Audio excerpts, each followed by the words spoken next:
रसवर्षा श्री राधा महिमा, page number 35, 3-5, दोहा number 14। Shri Radhe, Shri Radha है कृष्ण प्रिया नित, अटक्यो रहे कृष्ण को चित। श्री राधा जी नित्य श्री कृष्ण प्रिया है। श्री राधा का प्रेम कभी एक क्षण के लिए कम नहीं होता, बल्कि नित्य बढ़ता रहता है। श्री कृष्ण का भी चित्त श्री राधा में अटका ही रहता है। परस्पर एक दूसरे का प्रेम और आकर्षण बढ़ता ही रहता है। दिने दिने नवम नवम नमामि नंद संभव। श्री राधा बिन रास न होवे, सब सखियां मिली मार्ग जोवे। सब सखियां आ जाएं, श्री कृष्ण भी आ जाएं, लेकिन राधा जी के बिना रास नहीं होता। इसलिए जब सखियां एकत्रित होती हैं, श्री कृष्ण भी उपस्थित हो जाते हैं, लेकिन श्री राधा की राह देखी जाती है कि श्री राधा जी पधारें, तब रास प्रारंभ हो। श्री राधा रासेश्वरी ब्रज में बस रही मानो कण कण रज में। श्री राधा जी ब्रज में रासेश्वरी है। कई भक्त ये समझते हैं कि रास श्री कृष्ण करते हैं, लेकिन सही बात यह है कि राधा जी के बिना रास नहीं होता। रासेश्वरी श्री राधा है।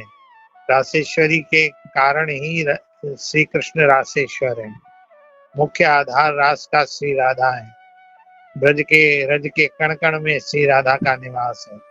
रासेश्वरी राधा बिना श्याम सुंदर रसराज, ऐसे भटकत ब्रज में ज्यों चालक बिना जहाज।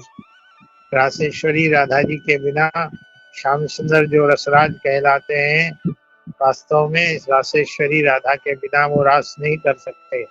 रास राधा जी के बिना नहीं होता, इसलिए ऐसे भटकते हैं ब्रज में रासेश्वरी राधा जी के बिना, जैसे बिना कर्णधार के, बिना चालक के जहाज समुद्र में हिचकोले खाता है, डूबने का डर रहता है। राक्षर सो रस विस्तार, धाक्षर करे भव पार।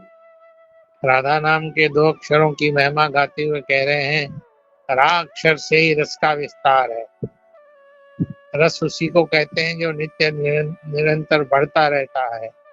रा अक्षर से ही रस का विस्तार है। नृत्य में, गायन में, लीला में ये जो नित्य रस बसा हुआ है, नित्य रस बरस रहा है, ये रा अक्षर का विस्तार है। और धा माने जैसे किसी को धौल दी जाती है, धा अक्षर से व्यक्ति भव पार होता है, उसको आगे जो है भव के इस कुएं से, भव के समुद्र से धकेला जाता है। निकल बाहर और श्री प्रिया प्रीतम के नित्य लीला विहार में, वृंदावन की लीला स्थली में पहुंच और वहां जाकर के राधा माधव के नित्य रास के दर्शन कर। श्री राधा नाम के जपने से व्यक्ति रास का अधिकारी होता है। रा कहत हरि पाशे धावे, धा कहत पुनि यसों लावे। जो रा उच्चारण करता है, ठाकुर जी को ऐसा लगता है ये राधा बोलेगा। श्याम सुंदर उसको पकड़ करके अपने हृदय से लगाने के लिए उसके पीछे पीछे दौड़ते हैं। भाई भाई रुक जा, तू राधा बोल रहा है। राधा नाम लेने वाला मेरा बड़ा प्रियतम होता है। और धा कहते कहते तो हाथ पकड़ करके अपने हृदय से लगा देते हैं, क्योंकि तूने राधा नाम लिया है, तू मेरा पूज्य है, तू मेरा प्यारा है, तू मेरा प्राण है। राधा नाम महारस मीठो, नित नूतन न होई उबीठो। राधा नाम महारस से भरा हुआ मीठा रस है। श्री कृष्ण स्वयं भी यही नाम जपते हैं, राधा राम नाम महारस मीठो।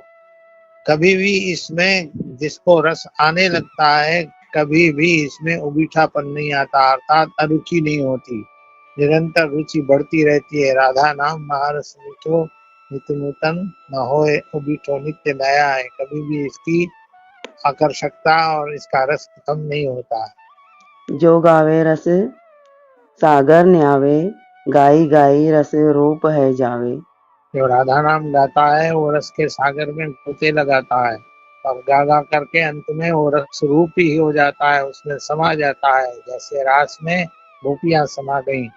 श्याम सुंदर जिनको राधा नाम जपते देखते हैं, उनको रास में प्रवेश देते हैं और वो उस रस में अपने आप को, अपने अहंकार को, अपने देहाभिमान को भूल करके मग्न हो जाता है।